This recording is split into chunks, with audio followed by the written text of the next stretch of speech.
लोकशाहीचा बुलंद आवाज, रिपब्लिकन वार्ता महाराष्ट्र।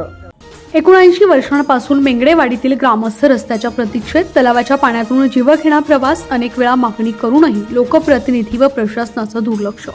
तलावाच्या सांडव्यातून जीवघेणे प्रवास लवकरच ग्रामस्थ रास्ता रोको आंदोलन करणार। बीड जिल्हा पाटोदा तालुक्यातील मेंगडेवाडी देशाला स्वातंत्र्य मिळून नुकतेच 79 वर्ष पूर्ण झाली, मात्र अजूनही पाटोदा तालुक्यातील वाखिरा ग्रामपंचायत अंतर्गत असलेल्या मेंगडेवाडी गावाला आजतागायत डांबरी रस्ता मिळाला नाही। त्यामुळे येथील ग्रामस्थांना दररोज हाल सहन करावे लागतात। ग्रामस्थांनी वारंवार लोकप्रतिनिधींपासून मुख्यमंत्र्यांपर्यंत किमान रस्त्याची तरी सोय करावी अशी मागणी केली। यासाठी त्यांनी जलसमाधी आंदोलन, रास्ता रोको आंदोलन देखील केलं, परंतु केवळ आश्वासनांचं गाजर दाखवलं गेलं। त्यामुळे ग्रामस्थांमध्ये संतापाची लाट असून ते आता मोठ्या आंदोलनाच्या पावित्र्यात आहे, अशी माहिती सामाजिक कार्यकर्ते डॉक्टर गणेश ढवळे यांनी दिली। मेंगडेवाडी ते वाखिरा या रस्त्याची मागणी अनेक वर्षांपासून प्रलंबित आहे। रस्ता नसल्यानं एसटी बस सेवा येथे पोहोचत नाही। पावसाळ्यात गावकऱ्यांना दूध दुभते विक्रीसाठी, बाजारहाट, दवाखाना तसेच विद्यार्थ्यांना शिक्षणासाठी तलावाच्या सांडव्यातून जीवघेणा प्रवास करावा लागतो। पालक दररोज आपल्या लेकरांच्या जीवावर उदार होऊन त्यांना शाळेत पाठवतात। रस्त्यासाठी तातडीनं उपाययोजना कराव्यात अशी मागणी विष्णू बांगर, मल्हारी आरगुडे, रामेश्वर शिंदे, छत्रभुज रांजवन, राजेभाऊ कदम, जगन्नाथ बोबडे, कृष्णा जगदाळे, श्रीहरी आरगुडे, दिलीप जाधव, यश बांगर आदी ग्रामस्थांनी केली। अहमदपूर अहिल्यानगर राष्ट्रीय महामार्गापासून फक्त 7 किमी अंतरावर असून रस्त्याच्या अभावामुळे 900 लोकसंख्या असलेल्या गावाला दरवर्षी संकटांना सामोरं जावं लागतं।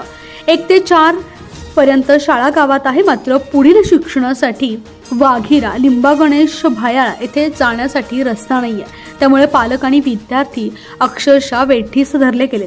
लवकरच राष्ट्रीय महामार्ग रास्ता रोको आंदोलन उभारलं जाईल असा इशारा डॉक्टर गणेश ढवळे यांनी दिलाय। गेल्या 70 ते 75 वर्षापासून आज आमचं गाव मेंगडेवाडी, या गावाला रोड नाही। आज माझ्या आजीला हॉस्पिटलला नेण्यासाठी रोड नाही। माझी आजी आज भरपूर आजारी आहे, कारण की मेंगडेवाडी हा रोड तत्काळ व्हावा ही गावकऱ्याच्या वतीने नम्र विनंती आहे। मागील 2 ते 3 पिढ्यापासून मेंगडेवाडीला अजिबात रस्ता नाहीये, तर मागच्या 8 दिवसापासून पूर्ण दळणवळण बंद झालेलं आहे। दूध घालायला माणसाला येता येत नाही, दवाखान्यात जाता येत नाही। तर आम्ही या रस्त्यासाठी पूर्ण लोकप्रतिनिधी अधिकाऱ्यांकडे हेलपाटे घालून निवेदन देऊन सगळे परेशान आहेत लोक, तरी रस्ता करण्यात यावा अशी आमची शासनाला विनंती आहे। पावसाळ्यामध्ये या ठिकाणी पाणी साचल्यामुळे या लोकांना दवाखान्यासाठी असेल, दूध दुभता असेल, भाजीपाला असेल, खत बियाणे असेल किंवा लिंबागणेचा बाजारहाट असेल किंवा शालेय विद्यार्थ्यांचं शिक्षण असेल, त्या ठिकाणी अडचणी येतात। मुलांना पावसाळ्यामध्ये बरेच वेळा 8-8, 10-10 दिवस सुट्टी घ्यावी लागते। या ग्रामस्थांनी लोकप्रतिनिधी असतील किंवा अधिकारी यांना वारंवार निवेदन दिलेले आहे। 2020 मध्ये या ठिकाणी जलसमाधी आंदोलन सुद्धा केलं होतं, मात्र या ठिकाणी निधी मंजूर झाला आहे, परंतु अद्याप या ठिकाणी रस्ता झालेला नाही। या ग्रामस्थांची अशी मागणी कमीत कमी आम्हाला रस्ता तरी द्यावा अशी यांची प्रमुख मागणी। पावसाचं चालू आहे सारखा, आणि त्याच्यामुळं आमच्या गावाकडे येता जाता येत नाही। बाजारहाट, दुधाचा प्रश्न, बाहेर दूध नेता येत नाही।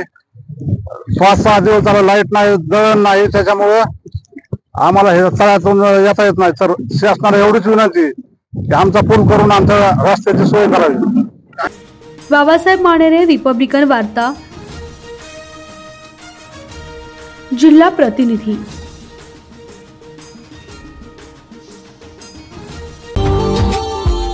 Subscribe now and press the bell icon. Never miss an update.